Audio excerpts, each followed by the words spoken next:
The champagne glasses caught the afternoon light as they clinked together on the upper deck. Miami's skyline shimmered in the June heat behind them, getting smaller with each passing minute. Jannette Mizener stood at the railing, her sundress blowing in the salty breeze, watching pelicans skim across the bright blue water. She'd saved money for 2 years for this moment. A 7-day Caribbean vacation on the MS Coral Princess cruise ship. At 37 years old, after a hard divorce and 18 months of working double shifts at Jacksonville Memorial Hospital, she'd finally given herself permission to relax. Her best friend Sarah had almost convinced her to wait another year to save more money. But Jannette had been firm. Life was short. She deserved this. The horn sounded as the ship cleared government cut, and she felt something loosen in her chest, something that had been wound tight since the divorce papers were signed. She didn't know that within 48 hours she would disappear completely. No witnesses, no distress call, no body. Just an empty cabin and a door locked from the inside. By the time the sun rose on June 10th, Jannette Mizener had become a ghost. And for nearly 20 years, the truth would stay buried beneath layers of paperwork, company silence, and one man's carefully made-up lies. But the ocean keeps its secrets poorly, and in 2023, a single photograph would crack this case wide open, leading investigators to an arrest that would shake South Florida to its core. Tell us where you're watching from. Has a cruise disappearance ever made you think twice about booking a trip? The first sign something was wrong came at breakfast on the third morning. Jannette had made friends with a retired couple from Tallahassee, the Hendersons, who'd been meeting her each day at the Lido Deck Buffet at 8:30, sharp. Mrs. Henderson liked her scrambled eggs with hot sauce. Mr. Henderson always grabbed too many pastries and joked about his heart doctor. Jannette ordered the same thing every morning, Greek yogurt with fresh berries, black coffee, and wheat toast. She was a creature of habit, the Hendersons had learned. Reliable, on time. When she didn't appear by 9, Mrs. Henderson felt the first flutter of worry. By 9:30, they'd walked to her cabin on deck 7. They knocked. Silence. They knocked again, harder this time, calling her name. A steward passing with fresh sheets paused and asked if there was a problem. Mr. Henderson explained. The steward, a young man from the Philippines named Carlos Reyes, used his master key. The door opened 6 inches, then stopped. The security chain was fastened from inside. Through the gap, they could see an unmade bed, Jannette's suitcase open on the floor, a half-drunk bottle of water on the nightstand. Her sandals sat neatly by the closet, but Jannette herself was nowhere visible. Carlos called his supervisor. His supervisor called security. Security called the bridge. Within 20 minutes, a small crowd had gathered in the narrow hallway. The ship's security chief, a former Miami-Dade police officer named Robert Kimball, arrived and made the decision to force entry. They had to cut the chain with bolt cutters. The room was exactly as it appeared through the gap, occupied but empty. Personal belongings scattered in the casual way of someone planning to return. A novel face down on the small desk, her phone charging by the bed still plugged in. Her purse hanging on a chair, credit cards, ID, passport, all there. The sliding door to the balcony was closed and locked from the inside. Kimball checked it twice. The bathroom door stood open, shower dry, towels unused since housekeeping's morning visit the day before. No signs of struggle, no blood, no note, no Jannette. The math of the situation made no sense. The cabin door had been locked and chained from within. The balcony door was also secured from the inside. There was no other exit. Jannette Mizener was a 5'6" woman of average build who worked in hospital administration, not a magician, not an escape artist. She couldn't have walked through walls. Yet somehow between around 11 p.m. on June 8th, when her next-door neighbor heard her television through the thin wall, and 8 a.m. on June 9th when housekeeping knocked and received no answer, she had vanished from a locked room floating in the middle of the Atlantic Ocean. The ship was 200 miles from the nearest land. Kimball immediately started the cruise line's missing person protocol. The captain ordered a full stop and turnaround, circling back along their route while crew members searched every public space, every storage room, every restricted area. Announcements went out over the PA system, asking passengers to check their own cabins and report any sightings. Jannette's photo, pulled from her passenger file, appeared on every screen throughout the ship. She had dark blonde hair cut in a practical bob, hazel eyes, a warm smile. She was wearing a blue blouse and white capri pants when last seen at dinner the previous evening. Her table mates from that meal were interviewed. She'd seemed happy, they reported, maybe a little tired. She'd ordered the grilled mahi-mahi, said no to dessert, and excused herself around 9 p.m. She said she wanted to finish her book and get a good night's sleep before they reached Cozumel the next day. That was the last confirmed sighting. The U.S. Coast Guard was notified. They launched a search pattern covering 72 square miles of ocean. Helicopters flew in grid patterns. The cruise ship retraced its path, crew members lining the rails with binoculars. They searched for 6 hours. They found nothing. No debris, no clothing, no body. Maritime law required the ship to continue to its next port. And on June 10th at 3:00 p.m., the MS Coral Princess docked in Cozumel with one passenger unaccounted for. FBI agents boarded. They re-interviewed crew members, re-examined the cabin, and reviewed security footage. The cameras showed Jannette returning to her cabin at 9:17 p.m. on June 8th. She was alone. She used her key card, entered, and the door closed behind her. No camera covered that particular stretch of hallway directly, but the nearest one, positioned 30 feet away near the elevator bank, showed no one else approaching her door for the rest of the night. The only person who appeared in that hallway before 8 a.m. was the housekeeping attendant who knocked at Jannette's door at 7:53 a.m. and, receiving no answer, moved on to the next cabin.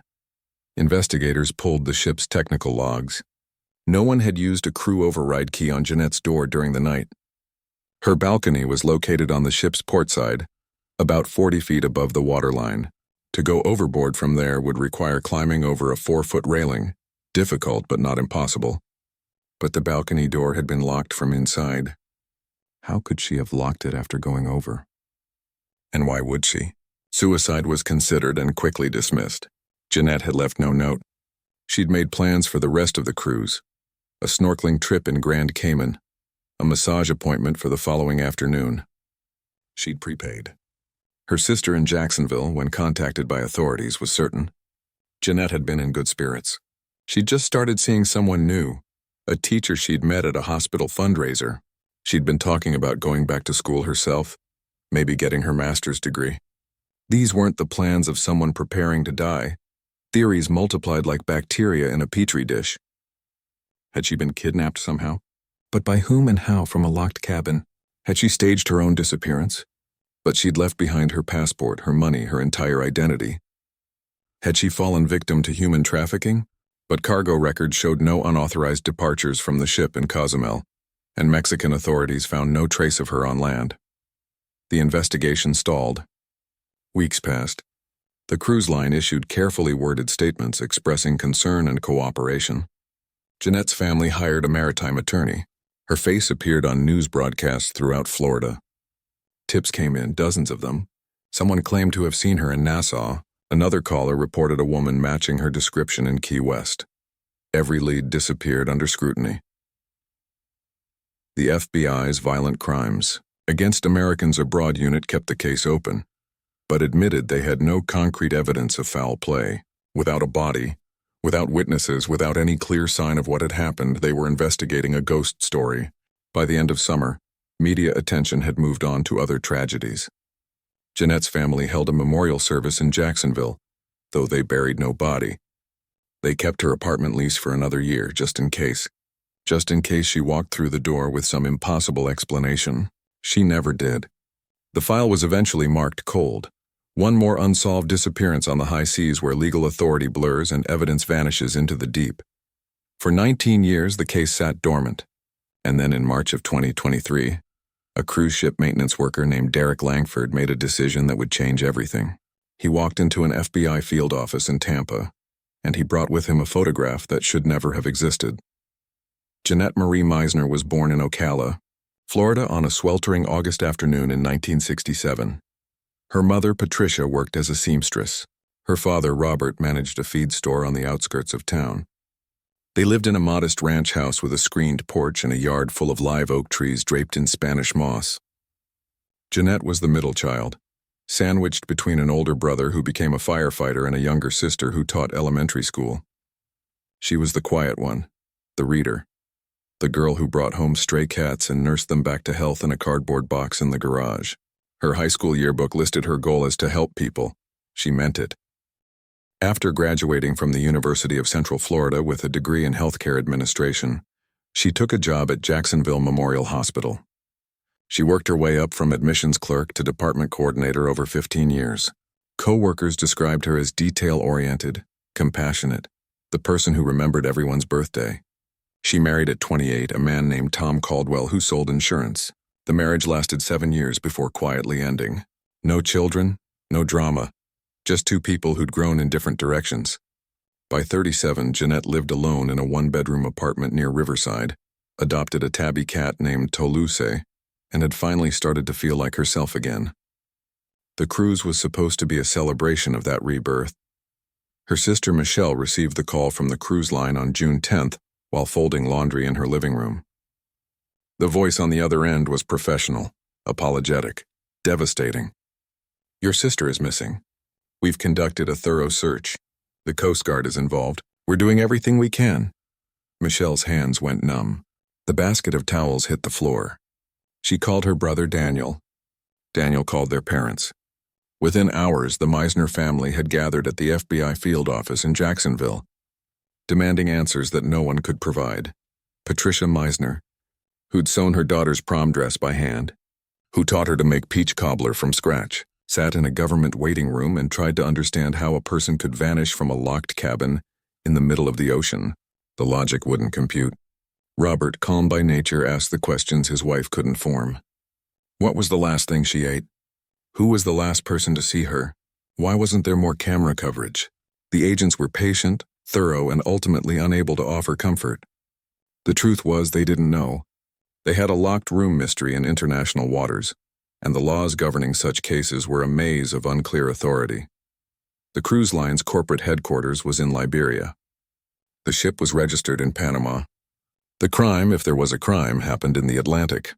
American citizens were involved, which gave the FBI authority, but evidence was scarce and getting scarcer as the ship continued its route, and time eroded memory. Michelle became the family spokesperson. She gave interviews to local news stations, held press conferences outside the federal building, and created a Facebook page that went viral in the early days of social media. Find Jannette Mizener. The page gathered thousands of followers. People shared theories, offered prayers, and reported false sightings from as far away as Costa Rica and Portugal. Every ping of hope turned out to be a dead end. A woman in San Juan who looked similar, a tourist in Barbados with the same haircut. None of them were Jannette. The Mizener family hired Benjamin Torres, a Miami attorney specializing in maritime law. Torres was relentless. He filed motions demanding the cruise line preserve all records, all footage, all crew employment files. He questioned ship personnel. He requested passenger lists and cross-referenced them against criminal databases. He found minor issues: a crew member with a suspended license, another with a domestic violence charge from 8 years prior, but nothing that pointed to Jannette's disappearance. The cruise line's legal team stonewalled at every turn, citing privacy laws and company policy. Torres pushed harder. He got a judge to order the release of maintenance logs. What he discovered was troubling but not conclusive.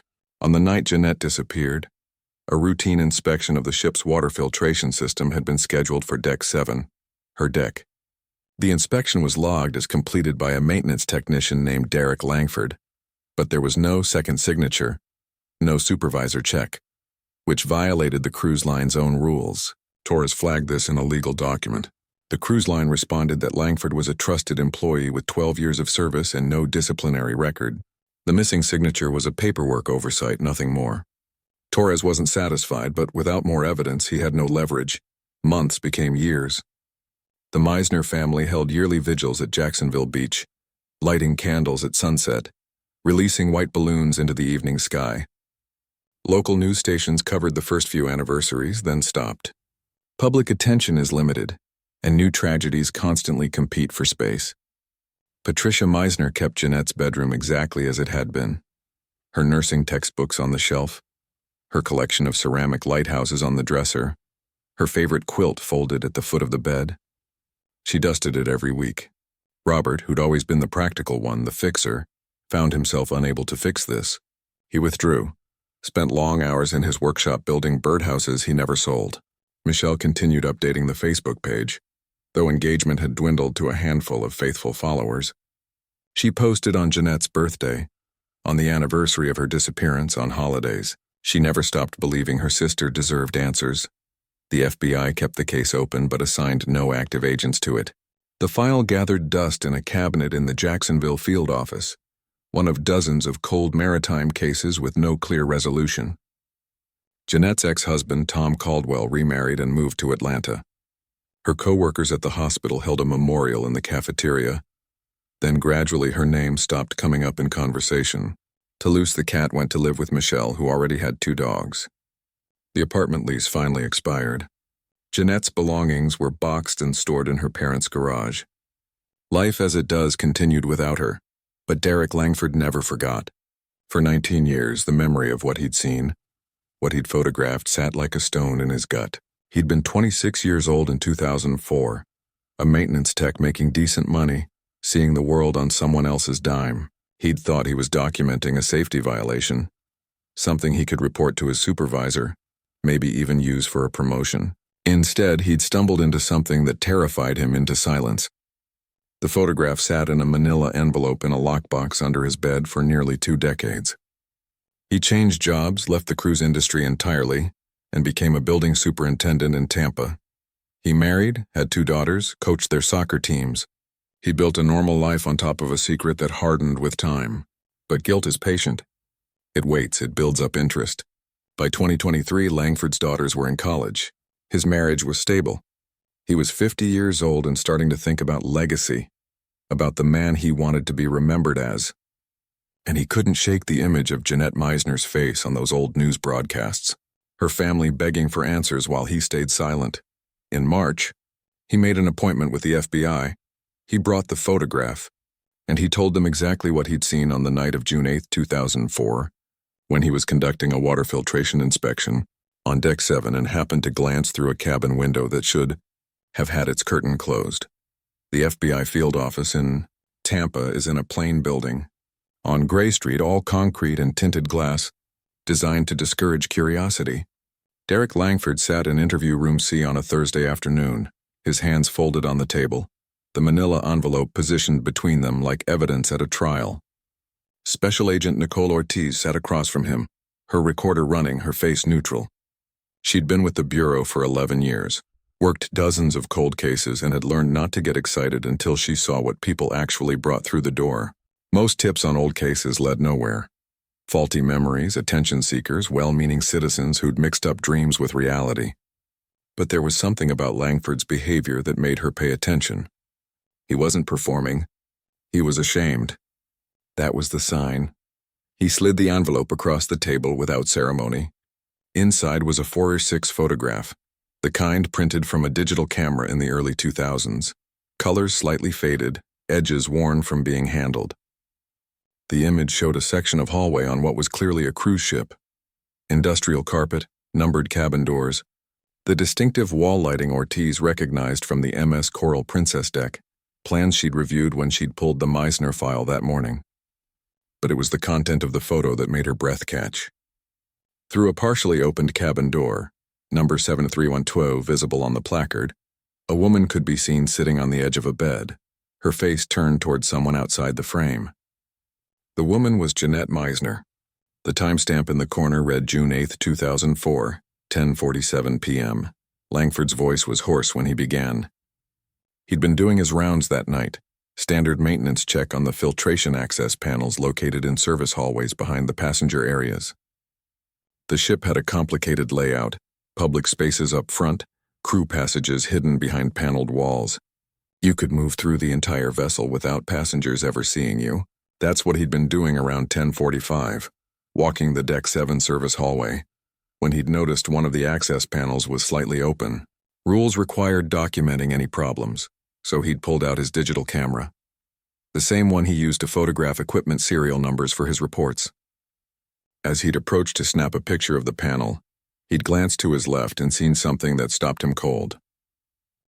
Cabin 7312, Jannette's cabin, had its door cracked open about 6 inches, not wide, but enough to see inside. And what he'd seen made his stomach turn. Jannette was sitting on her bed in her nightclothes, and standing over her was someone in a maintenance uniform. The person's back was to Langford, but he could see they were holding something. A small bottle, a cloth maybe. Jannette's expression was strange, Langford said. Not scared exactly, confused, drowsy, like she was struggling to stay awake. The moment lasted maybe 3 seconds. Then Langford's radio had crackled, his supervisor checking in, and the sound had made him flinch. The figure in the cabin had turned slightly, and Langford had gotten a glimpse of the profile before he'd panicked and ducked back around the corner, heart hammering, hands shaking. He'd fumbled with his camera and snapped one photo before retreating down the hallway. He hadn't known what he'd witnessed, hadn't wanted to know. Agent Ortiz leaned forward. "Why didn't you report this immediately?" Her tone was measured, not blaming, but the question hung heavy. Langford's answer came slow, each word costing him. He'd been terrified. Young, new to the industry, supporting his mother back home who had cancer. The person in that cabin had been wearing a maintenance uniform. Someone with crew access, someone who knew the ship's hidden passages. If Langford reported what he'd seen and got it wrong, he could lose his job. And if he got it right, if something criminal was happening, then he'd be a witness against someone dangerous. So he'd done nothing. He'd finished his shift, gone to his cabin, and tried to sleep. The next day, when the announcement came that a passenger was missing, his blood had turned to ice. But by then it was too late. How could he come forward without admitting he'd seen something the night before and stayed silent? He'd be blamed. They'd ask why he waited. They'd wonder if he was involved. The fear had grown into paralysis. He'd kept the photo as insurance, some vague idea that if things went wrong, he'd have proof he'd documented something. But weeks became months. The investigation closed, and Derek Langford convinced himself that coming forward would do more harm than good. The woman was gone. Nothing, he said, would bring her back. This was the logic of cowardice, he admitted now, and he'd lived with it for 19 years. But he couldn't live with it anymore. Ortiz examined the photograph under her desk lamp, then called in her partner, Agent Marcus Webb. They studied the image together, checking it against the original case file. The cabin number matched.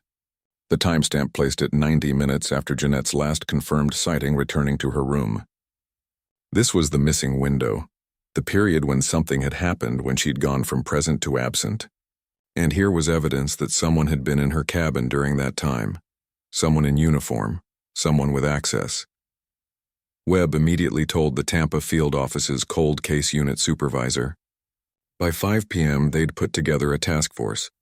The first order of business was identifying the figure in the photo. They enhanced the image using software that didn't exist in 2004. The quality was poor, the angle was awkward, the lighting dim. The person's face mostly hidden, but they could extract some details. Male, about 6 feet tall, broad-shouldered. The uniform was standard cruise ship maintenance. Navy coveralls with the company logo on the breast pocket. On his right hip, clipped to his belt, was a large ring of keys, the kind given to senior technical staff who needed access to mechanical rooms and restricted areas. This was an important detail. Not every maintenance worker carried that key ring. It suggested seniority, specialized clearance. The team pulled the cruise line's employment records for the MS Coral Princess crew roster on June 8, 2004. 23 maintenance workers had been on duty. 14 were ruled out immediately. Wrong build, wrong shift, documented elsewhere during the relevant time frame. That left 9 possibilities. The investigation hit its first wall when they discovered that 3 of those 9 were now deceased. 1 from a heart attack in 2009. 2 in unrelated accidents. 2 others had left the cruise industry and moved to countries without extradition treaties, basically unreachable. That left 4 possible suspects. The team began deep background checks, financial records, past jobs, criminal histories, travel patterns, social media. They were looking for red flags, behavior patterns, anything that suggested capability and motive. One name rose to the surface like a body bloated with gas. Christopher Paul Harmon, age 51 now, 44 at the time of Jannette's disappearance. He'd worked for the cruise line for 16 years, starting as a junior mechanic and advancing to senior maintenance engineer by 2003. His personnel file showed excellent performance reviews, multiple awards, no disciplinary actions. But when agents dug into his personal life, cracks appeared.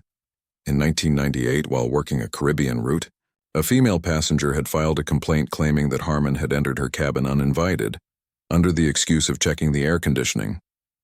The complaint was investigated internally and dismissed due to lack of evidence. The passenger hadn't pushed it further. In 2001, another incident, a crew member, a housekeeper, claimed Harmon had made unwanted advances in a service hallway. Again, an internal review, again inconclusive. Harmon remained employed. The cruise line's legal team had settled both matters quietly, standard practice to avoid publicity. There was a pattern here, faint but present. Access, opportunity, a history of crossing boundaries, and something else. Harmon's work schedule on June 8th showed him assigned to mechanical inspections on decks 6 and 7 between 9 p.m. and midnight. The exact time frame, the exact location. They brought Langford back in, showed him crew photos from 2004. He couldn't make a definite identification. Too much time had passed. The angle in his photo too poor, but he didn't rule Harmon out either. The build was right. The height matched. It could have been him. That wasn't enough for an arrest, but it was enough to dig deeper. Agents got a warrant for Harmon's current home in Homestead, just south of Miami. He'd left the cruise industry in 2006, worked a series of short-term jobs, building maintenance, apartment management, and had been unemployed for the past 8 months. He lived alone in a rental duplex, drove a 20-year-old sedan, had no significant assets. They carried out the warrant on April 3, 2023. At 6 a.m., Harmon answered the door in boxer shorts and a stained t-shirt, confused and angry. The search team spent 4 hours going through his belongings. They found nothing directly connecting him to Jannette Mizener. No souvenirs, no trophies, no evidence of obsession. But in a storage unit he rented 15 miles away, in a box labeled ship stuff, they found something that changed everything. A set of master override keys, the kind that could open any cabin door on the MS Coral Princess, regardless of whether it was locked or chained from inside. Keys that should have been turned in when Harmon left his job 17 years earlier. Keys that he'd kept for reasons he couldn't explain. And on one of those keys, under microscopic analysis at the FBI lab, they found traces of DNA, female DNA. The sample was degraded, partial, but enough for comparison. On April 19th, the lab called with results. The DNA was a family match to Jannette Mizener's parents. It was her genetic material on a key that Christopher Harmon had hidden for nearly 2 decades. The human body is a library of invisible records. Every touch leaves behind tiny evidence, skin cells, oils, traces of sweat that contain the blueprint of identity. DNA can survive for years on metal surfaces if conditions are right. Cool, dry, protected from sunlight and dirt. The keys found in Christopher Harmon's storage unit had been wrapped in cloth, sealed in a plastic bag, preserved accidentally by a man who couldn't bring himself to throw them away. Why he kept them, psychologists would later guess, might have been a need common to certain criminals, a need to keep connection to the crime, to the moment of power, to the victim. Or perhaps it was simply carelessness, the keys forgotten in a box of old work gear. Either way, those keys became the thread that unraveled 19 years of silence. When Agent Nicole Ortiz received the call from the FBI forensic lab in Quantico, she was sitting in her car outside a Starbucks in Tampa, halfway through a vanilla latte that had gone cold. The voice on the other end belonged to Dr. Karen Yates, a forensic geneticist who'd been processing evidence from the Mizener case. Yates spoke in the careful language of scientific certainty. 13 genetic markers, mitochondrial DNA analysis, probability calculations that exceeded 1 in 7 billion. The DNA on the key belonged to Jannette Mizener. There was no doubt. Ortiz put down her coffee, closed her eyes, and allowed herself one moment of quiet satisfaction before calling her supervisor. The discovery changed the investigation from circumstantial theory into something they could prosecute. But DNA alone doesn't tell a story. It provides a sentence, not a narrative. The task force needed to reconstruct what happened on the night of June 8, 2004, using forensic evidence, witness testimony, and the cold logic of reconstruction. They started with the keys themselves. A locksmith and maritime security expert named Gerald Fitzsimmons was brought in to analyze them. Fitzsimmons had 30 years of experience with cruise ship security systems and had testified in maritime cases across 3 continents. He examined the master override set under magnification. comparing them to the MS Coral Princess mechanical diagrams. His findings were damning. These keys represented the highest level of access on the ship, senior engineering staff only. They could override electronic locks, disengage security chains from the outside using a specialized tool, and open maintenance hatches throughout the vessel. In the wrong hands, they were skeleton keys to every private space aboard. Fitzsimmons explained the mechanics for the jury in language everyday people could understand. The security chain inside Jannette's cabin could be released from outside if someone inserted a thin, stiff tool through the door gap and moved the slider. It required skill and the right tool, but it was entirely possible. This explained the locked room mystery that had stumped investigators for 2 decades. Jannette could have locked her door from inside before going to bed, and someone with these keys and knowledge could have entered anyway. The timeline began to become clear. Jannette returned to her cabin at 9:17 p.m., confirmed by security footage. She changed into sleepwear, brushed her teeth, settled into bed with her novel. At some point before 10:47, there was a knock at her door. Perhaps it was presented as routine. A maintenance check, a safety inspection, something harmless. She opened the door, allowed entry, then returned to bed, assuming the person would do their work and leave. This was where Derek Langford's photograph became crucial. The image showed Jannette on her bed, Harmon standing over her holding something. Toxicology would later provide a theory. Chloroform or a similar fast-acting anesthetic applied via cloth to cause rapid unconsciousness. The substance breaks down quickly, leaving little trace, which is why the original autopsy, never done because no body was ever found, wouldn't have detected it. But the behavior captured in the photo was consistent with chemical sedation. Jannette's posture, the confused expression, the lack of resistance. She was knocked out before she fully understood what was happening. What happened in the next hour could only be guessed, but the evidence suggested a grim sequence. Harmon had access to service hallways that ran behind the passenger decks. These passages connected to cargo holds, mechanical rooms, and waste management systems. They were watched by cameras in some sections, but not all. Budget cuts and outdated equipment left blind spots throughout the ship. The theory, supported by maritime engineers and later by Harmon's own partial confession, was that Jannette's body had been moved through these hallways to a waste processing area and thrown overboard through a garbage chute. Cruise ships in 2004 lacked the sophisticated monitoring systems common today. Dumping at night in open ocean, the body would sink and never be recovered. This was the darkest part of the reconstruction, the part that made experienced investigators feel sick. The casual cruelty, the planning implied by having the right keys, the right access, the right knowledge of surveillance gaps. Agent Marcus Webb, who had 2 daughters of his own, found himself unable to sleep after reviewing the ship's architectural plans. The efficiency of it haunted him. How easy it had been for Harmon to exploit a system designed to serve passengers, turning it into a tool for murder. But theory needed backup. The team returned to the original case file, re-interviewing anyone still reachable from the 2004 crew and passenger lists. Most remembered nothing useful. It had been nearly 20 years. But they found Carlos Reyes, the steward who'd first opened Jannette's cabin door, now managing a hotel in Fort Lauderdale. Reyes remembered the case clearly. He'd been 23 then, new to the job, and the disappearance had disturbed him deeply. When agents showed him photos of crew members from that voyage, he paused on Harmon's image. He remembered seeing Harmon in the Deck 7 service area that night around 11 p.m., carrying what looked like a large canvas laundry bag over his shoulder. Reyes had thought it odd at the time. Maintenance didn't handle laundry, but he'd been busy with his own duties and hadn't questioned it. Now, 19 years later, the memory took on dark meaning. That laundry bag could have hidden a body. Another break came from ship logs that had been saved digitally.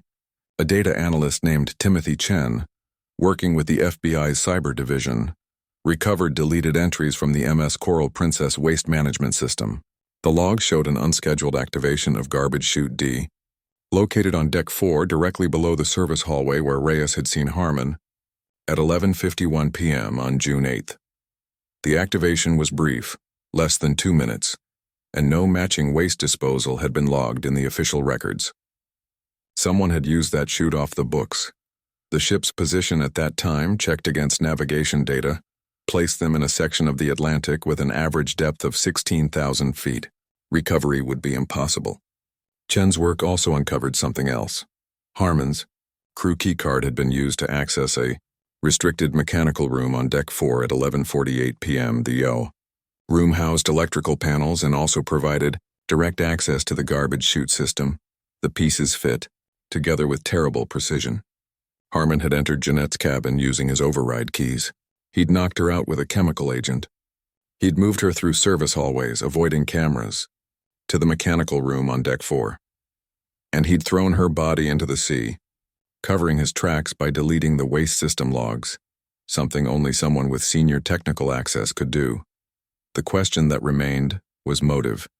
Agents found no evidence that Harmon had known Jannette before the cruise. They'd never met, had no connections, moved in completely different circles. The attack appeared to be random rather than planned. A psychological profile ordered by the prosecution painted Harmon as a sexual predator who'd gotten worse over time. The earlier complaints from 1998 and 2001 weren't isolated incidents but part of a pattern. He'd been testing boundaries, seeing what he could get away with. When those encounters resulted in no serious consequences, internal reviews that went nowhere, a cruise line more concerned with lawsuits than safety, his behavior grew bolder.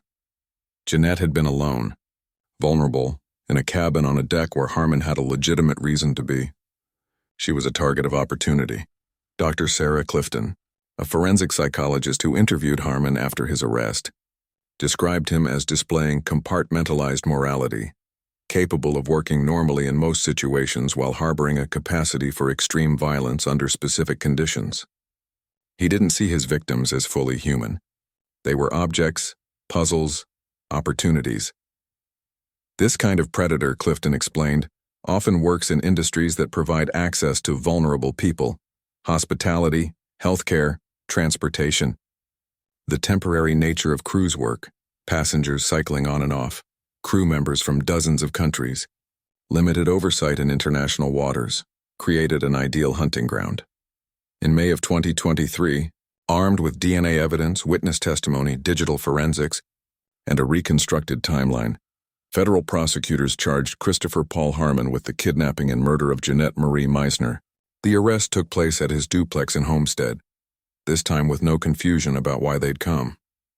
Harmon said nothing, asked for his lawyer, and was taken to the federal detention center in Miami. News of the arrest exploded across Florida media. The Mizener family, who'd been notified hours earlier by Agent Ortiz in a conference room at the Jacksonville FBI office, felt something between relief and renewed pain.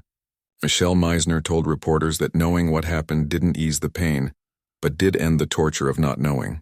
Her mother, Patricia, now 79 and weak from years of grief, simply wept. Her father, Robert, 81, said quietly that he'd always known someone had taken his daughter. Now that someone had a name and a face, the community response in Jacksonville was immediate. Vigils were organized. The old Facebook page, quiet for years, surged with new activity. Local news stations ran retrospectives on the case, interviewing former co-workers from Jacksonville Memorial Hospital who remembered Jannette's kindness. One nurse recalled how Jannette had sat with her during a miscarriage, holding her hand through the worst hours.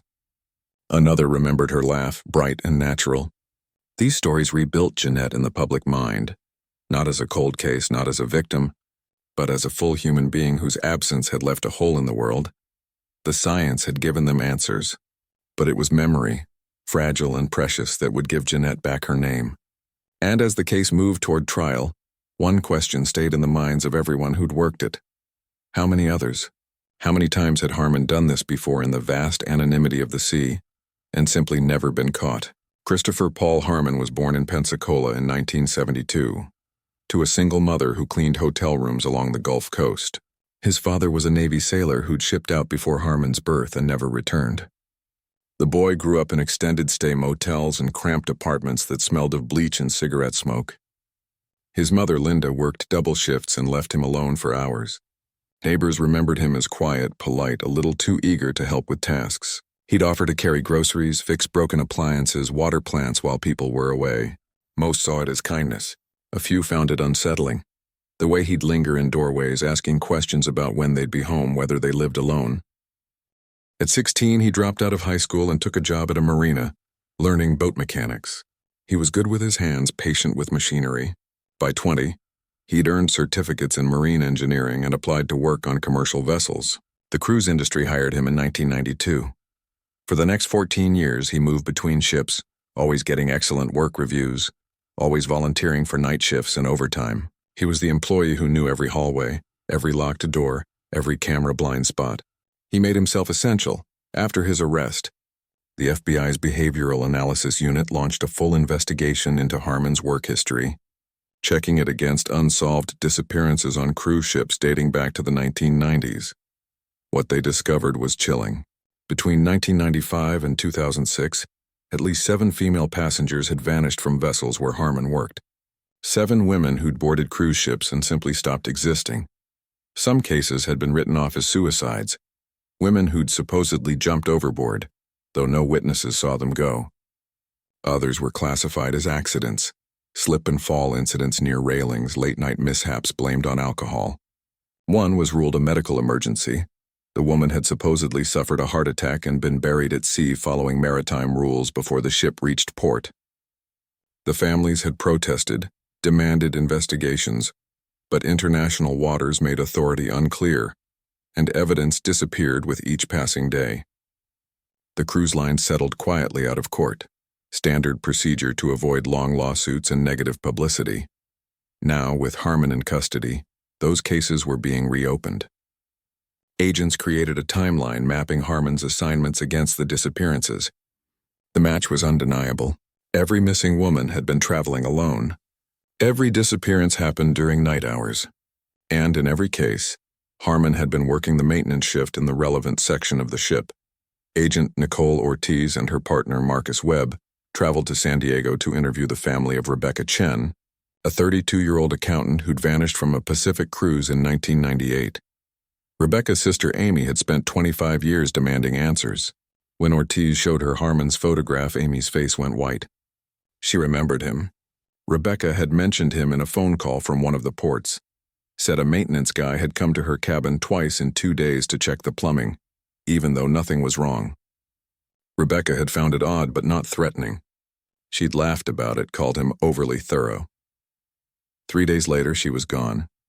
Her cabin had been found locked from inside, her belongings undisturbed, her balcony door secured. The official report said she'd likely gone overboard, though no one saw it happen. Amy had never believed it. Rebecca wasn't suicidal. She didn't drink heavily.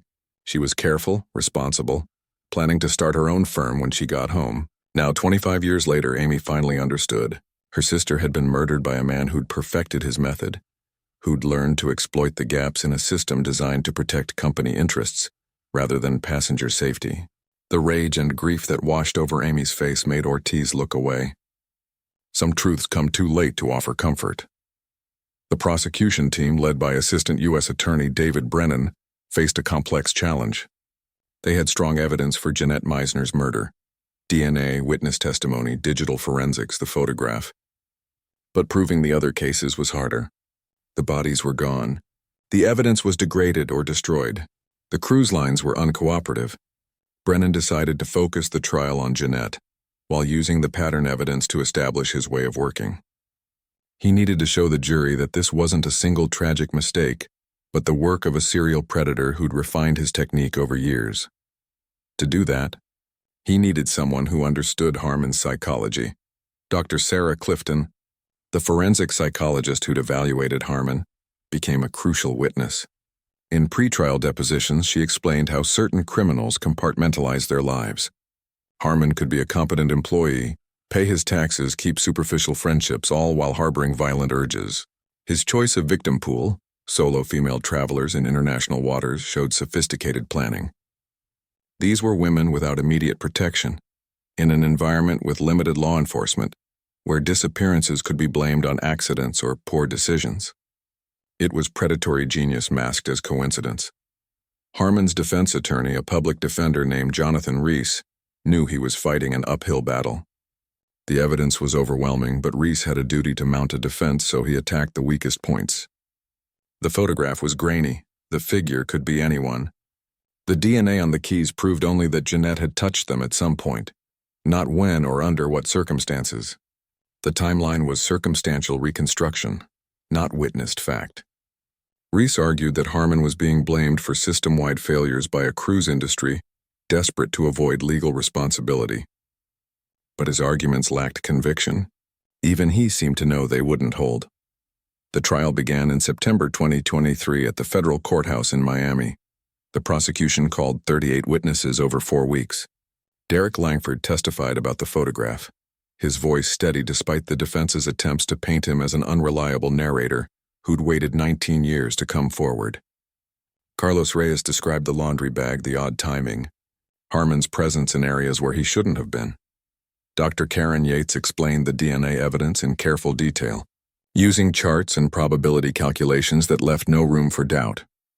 Timothy Chen walked the jury through the deleted waste system logs, showing how Harmon had covered his tracks with technical precision.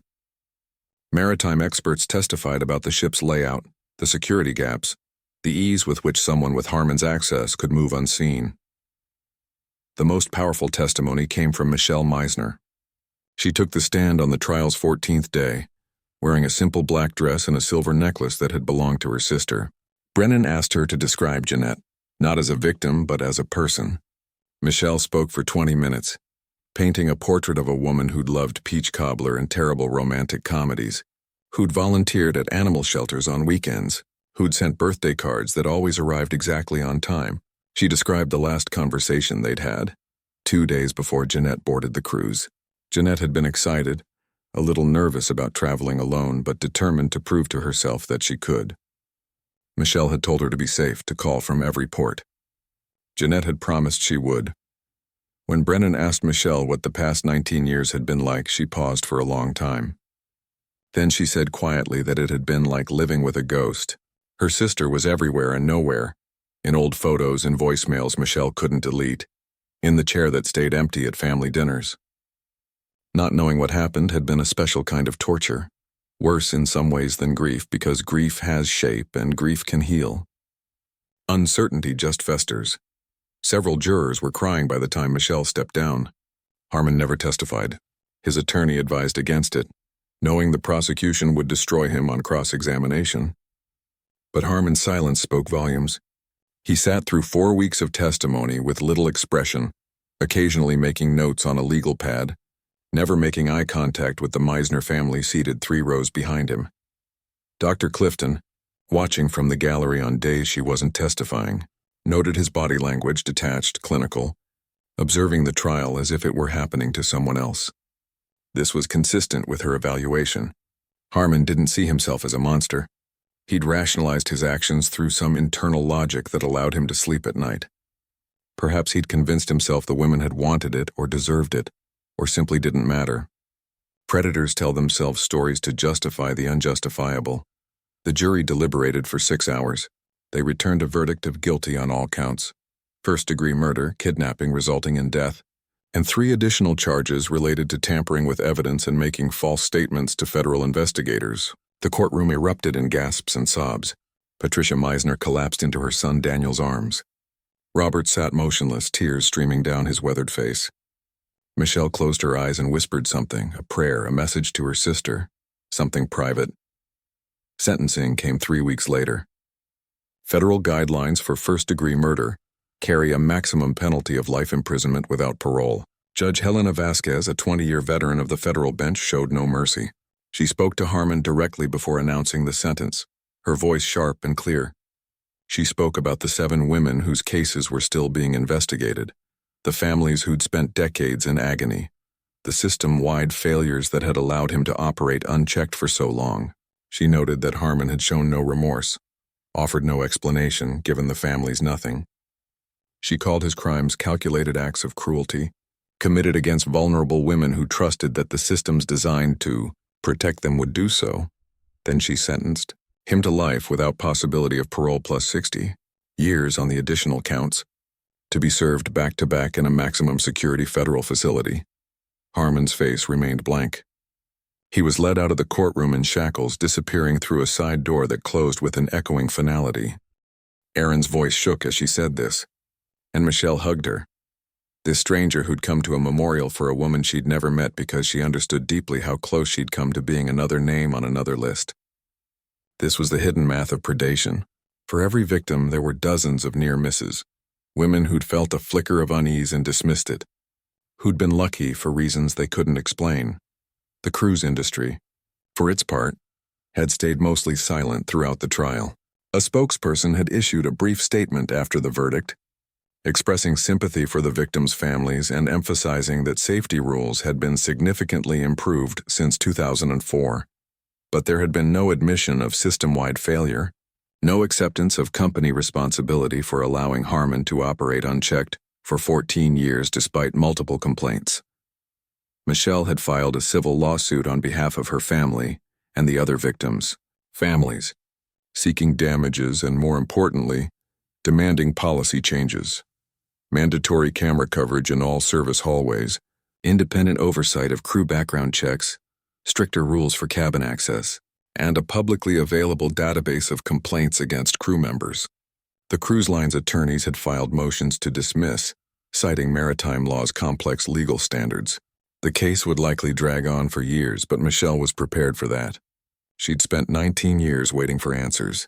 She could wait longer for accountability. As the memorial wound down, people began to leave slowly, reluctant to go, as if staying on the beach somehow kept Jannette present a little longer. Small groups formed, talking quietly, exchanging phone numbers, promising to stay in touch. The families of the other 6 women had traveled from across the country to be here: California, Texas, New York, Illinois, Louisiana, Maryland, and they'd formed a bond forged in shared trauma and shared relief. They were planning to start a foundation in the women's names, dedicated to pushing for cruise ship safety, reform and supporting families of missing persons. Patricia and Robert spoke with each of them, these strangers who understood their grief in ways friends and neighbors never could. There was something sacred in that understanding, a connection that required no words. Agent Ortiz watched from a distance, giving the family space, but Michelle waved her over. They stood together at the water's edge, watching the waves erase footprints in the sand. Ortiz told Michelle that she'd worked cold cases for over a decade, and most of them stayed cold. Leads dried up. Witnesses died. Evidence degraded, but every once in a while something broke open. A new technology, a guilty conscience, a piece of information that had been there all along, waiting to be noticed. The Mizener case had been that rare coming together of persistence, luck, and science. But it wouldn't have happened without Michelle's refusal to let her sister become a footnote. That mattered, Ortiz said. That made all the difference. Michelle smiled, a sad, tired smile. She said she'd spent 19 years angry at the cruise line, at the investigators who'd given up, at Derek Langford for his silence, at God for allowing this to happen, at Jannette for getting on that ship in the first place. Anger had kept her going, had fueled the Facebook posts and the press conferences and the endless phone calls to attorneys and journalists.